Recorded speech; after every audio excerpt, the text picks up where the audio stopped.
नमस्कार मंडळी, माझ्या स्वयंपाकघरात तुमचं स्वागत आहे.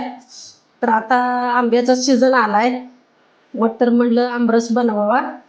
तर मी 2-3 आंबं चांगलं धुवून स्वच्छ घेतले. तर आंबरसचा आंबा आहे ना, मी गूळ घेतलाय. आता मी त्याच्यावरची साल काढून घेणार आहे. नाही इथून पुढे तुम्हाला दावतीच मी काय कसं करायचं ते.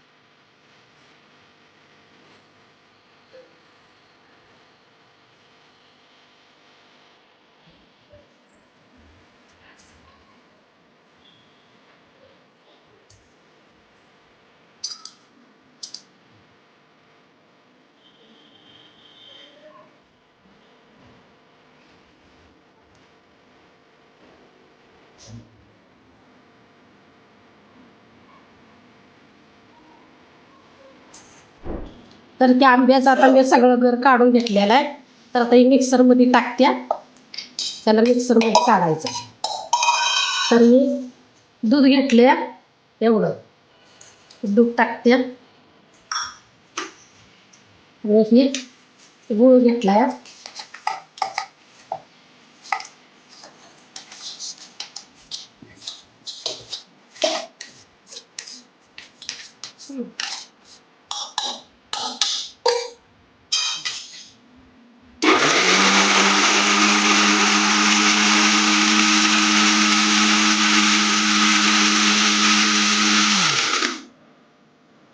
बघूया आपण आता कसं झालंय.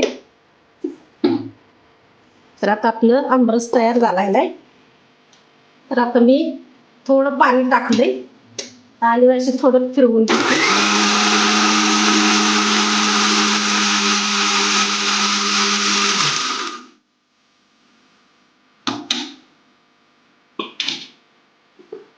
तर आता आपली तयार झालेलं आहे.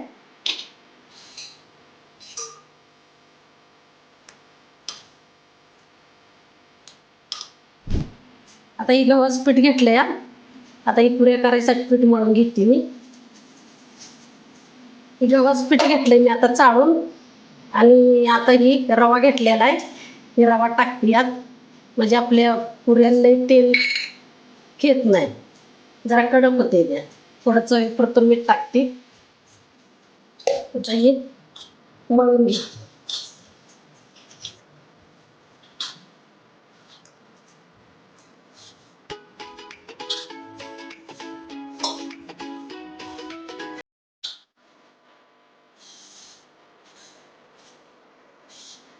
आता ही मी पीठ मळले, एक 3-4 चपातीचं असं, पण मग तेवढंच लागते ते हिशोबाने मळले.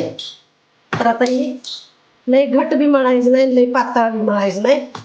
लय पातळ म्हणजे लाटाय गेले का पुऱ्या बरोबर गोल गोल होत नाही त्या. तर आता एक 10 मिनिटासाठी मी याला झाकून ठेवते. तर आता मी पुऱ्या लाटाय घेते. कणकी जागी गोळा घेते ठेवून.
तर आता पिठ्याला कडलेला आहे.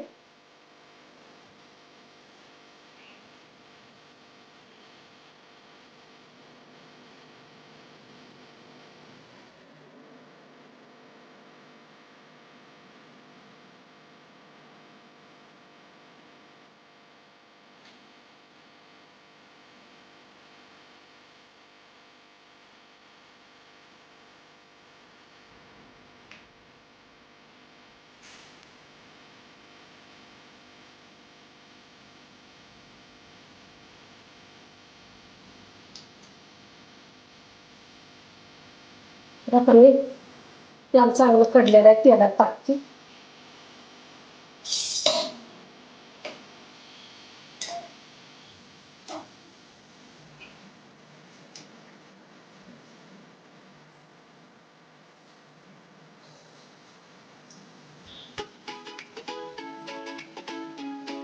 पुऱ्या करताना कधी पण रवा टाकायचा थोडा, म्हणजे रव्यानं खायला बी टेस्ट लागते आणि लई नरम बी होत नाही, तर लई तेल पकडत नाही त्याला. तर आता मी ही जरा वेलची पावडर टाकते यात आंबरसमध्ये. ते फ्रीजमध्ये ठेवलं होतं जरा थंड करायला.